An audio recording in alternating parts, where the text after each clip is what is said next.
Salve, salve galera! Na videoaula de hoje vamos falar sobre o fenômeno da refração da luz. A luz sofre refração quando muda de meio, alterando a sua velocidade. Por exemplo, a luz saindo do ar e penetrando na água, ou até mesmo saindo do ar e penetrando numa lâmina de vidro transparente. Então, sempre que ocorrer uma mudança de meio, e esta mudança de meio vier acompanhada de uma alteração em sua velocidade, dizemos que a luz sofreu refração. Do ponto de vista geométrico, a refração ela pode ocorrer com o desvio do raio ou até mesmo a refração pode ocorrer sem o desvio do raio. Note pela ilustração que a refração ocorre com desvio quando a incidência oblíqua é inclinada em relação à fronteira entre os meios.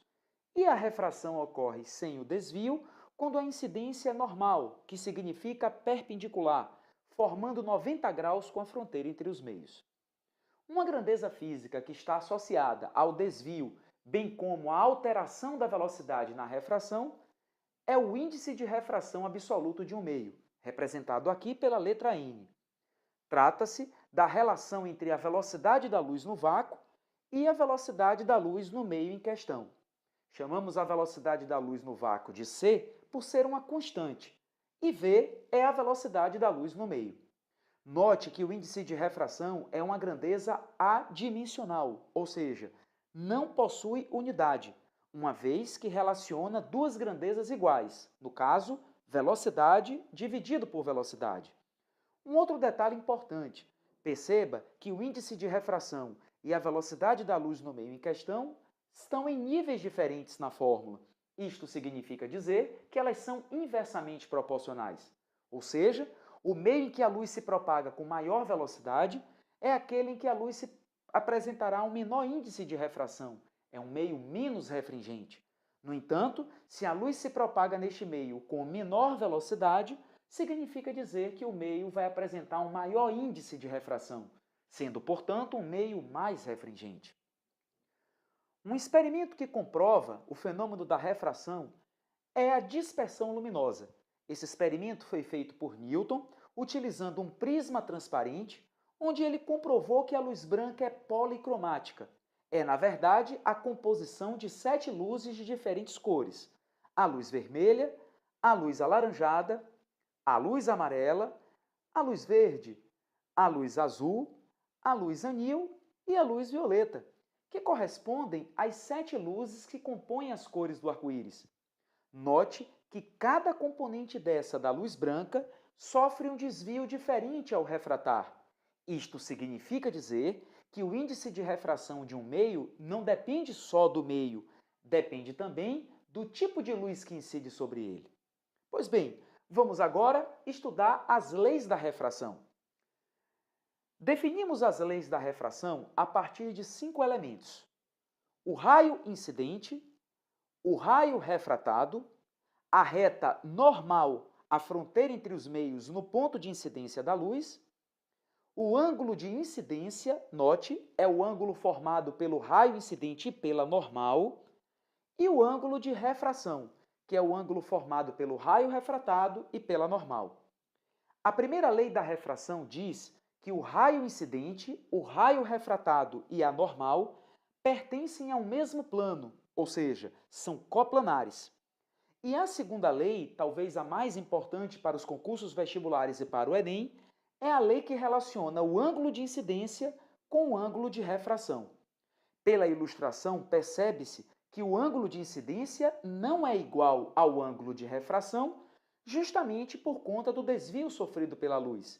Então, a segunda lei traz a relação entre esses dois ângulos. É a lei de Snell e Descartes. NA vezes seno do ângulo de incidência é igual a NB vezes o seno do ângulo de refração. Lembrando, NA é o índice de refração do meio de origem e NB o índice de refração do meio de destino. Pois bem, chegou a hora de resolvermos questões. A primeira questão diz: um raio de luz propagando-se no vácuo reduz sua velocidade em 20% ao penetrar numa placa de vidro. Determine o índice de refração absoluto do vidro. Vale lembrar que o índice de refração relaciona a velocidade da luz no vácuo pela velocidade da luz no meio.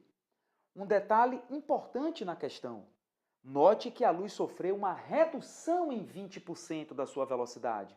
Portanto, resta a ela 80% dessa velocidade. Por isso que nós podemos dizer que a velocidade da luz no vidro corresponde a 0,8 da velocidade da luz no vácuo. Bom, vamos agora aplicar a definição. O índice de refração N é C sobre V. Portanto, podemos dizer que o índice de refração do vidro será C dividido por 0,8C, que é a própria velocidade da luz no vidro. Simplificando esses elementos, vamos então dizer que o índice de refração do vidro é 1 dividido por 0,8. Resolvendo essa continha, vamos encontrar a nossa resposta. O índice de refração do vidro é igual a 1,25. Lembrando que o índice de refração é adimensional, não tem unidade. Vamos para a questão de número 2. Um feixe de luz monocromática, cuja velocidade no vácuo é 3 vezes 10 a oitava metros por segundo, incide perpendicularmente em uma lâmina transparente e espessa, de índice de refração igual a 1,5. Determine a espessura da lâmina, sabendo que a luz gasta 1 vezes 10 elevado a menos 10 segundos para atravessá-la. Note que a questão pede para calcularmos a espessura da lâmina. Vamos representar aqui por D, uma distância. Os dados oferecidos por ela são a velocidade da luz no vácuo, o índice de refração da lâmina e o tempo que a luz gasta no interior da lâmina. Bom, o primeiro passo é percebermos que a luz incide perpendicularmente. Ora, se a incidência é perpendicular, essa refração ocorre sem desvio do raio. Portanto, podemos dizer que a espessura da lâmina é a própria distância percorrida pela luz no interior desta lâmina. Então, vamos começar a nossa resolução. Primeiro passo, vamos encontrar a velocidade da luz na lâmina.